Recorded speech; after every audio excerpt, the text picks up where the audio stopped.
Everyone, yeah, at this stage we want to now carry out laboratory procedure for studying the food and feeding habit in fish. How do we study the food and feeding habit in fish? Is by examining the stomach. We want to know what food each fish consume. I've told you that we have main food, which is the major food. That is the food that the fish will normally want to eat under favorable condition. But there's another food that it will eat when it's available, also under favorable condition. It's called secondary food. But when you see secondary and main food, it goes for the main food. But when the other one is also available, yeah, secondary is also easy. But we have the ones that are emergency, the ones that are incidental. Incidental or occasional food are those ones that they just by chance, they just enter in. While maybe by the time the fish opens its mouth to feed on its main food, maybe because they are tiny and they also follow the main food in. So they are incidental. It was not targeting them. But there's emergency food in which the fish will, what conditions are not favorable and is looking for what to feed for survival. It will feed on anything available. So you don't normally find this emergency food every now and then if conditions are favorable. So they only eat it for what? Survival. So we want to determine, we want to check what is this fish main food. Yes, that is what we think to get. We can also see secondary food. It's possible we see emergency, but because prevention, we didn't know the condition in that environment to be able to know whether the fish was starving and is looking for what to feed on. The condition is not favorable. Maybe it's off season or certain conditions have affected the ecology of the water, and so the food that will normally go for the main food is not available. And instead of starving, it goes for what it can eat. You know, like that's a common saying, that's a truthful saying that for somebody that is full, you know, even honey, as sweet as honey is, you just look at the honey. But somebody that is hungry, every bitter thing is a food. Just bring it. Why? For survival. So that's the case of emergency. Now let's see. So now let's take our fish again.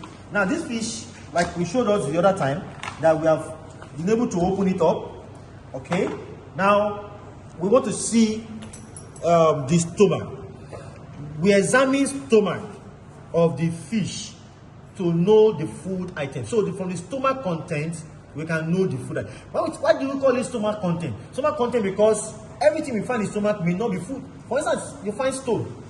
For instance, you find sediments inside the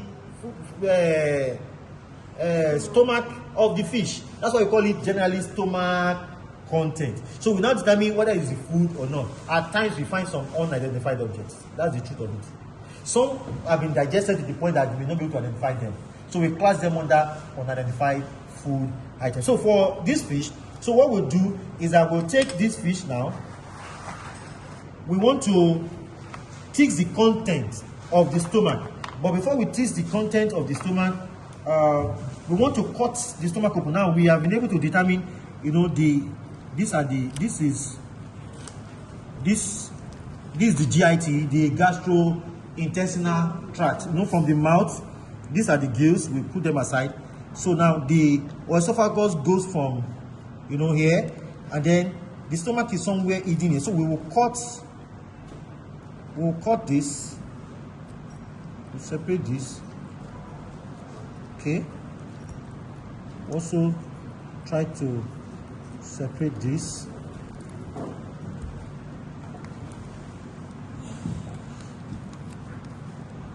The whole GIT, gastrointestinal tract, can be used to, you know, to check the food, but you don't expect food to stay in the esophagus per se, either the stomach or the intestine.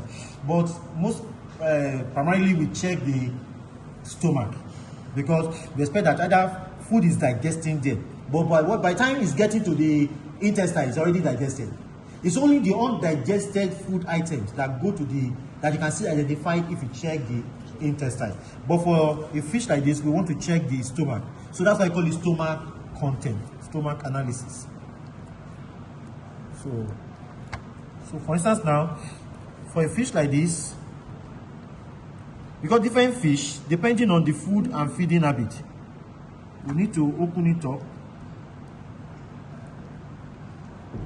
I needed to take another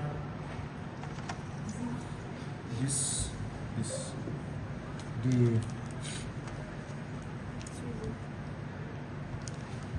what do you call this? Okay, so you used to hold it so that you can perform, you know, like an operation in the hospital. You separate.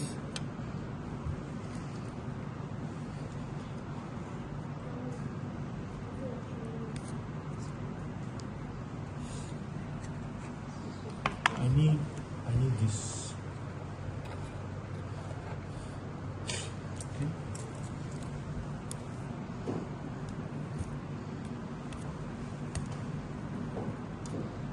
Before you separate, you need to check, you know, the stomach is somewhere here.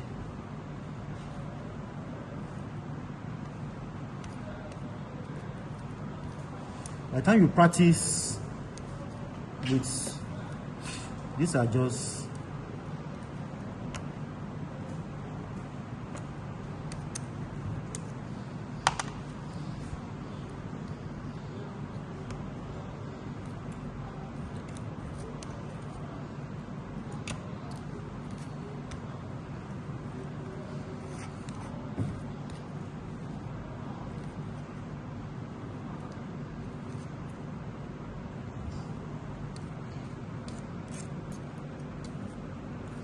okay.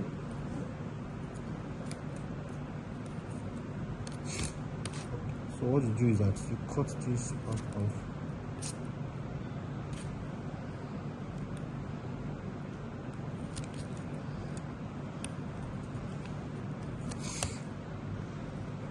Next time you get a scissor that is a little bit bigger than this. I'll try to separate and look at this portion. This portion as the stomach. This stomach. So what you do is that when you look at this, what can you say about the degree of fullness of this stomach? If this size of stomach, what's the degree of fullness? What degree in terms of 0/4, 2/4, 3/4? What can you say about this? About 3/4. I need a petri dish. Okay. So you want to award it 2. That is 2/4. Is that what you want to award it? Okay. All right. If you are awarding it, let me cut off this.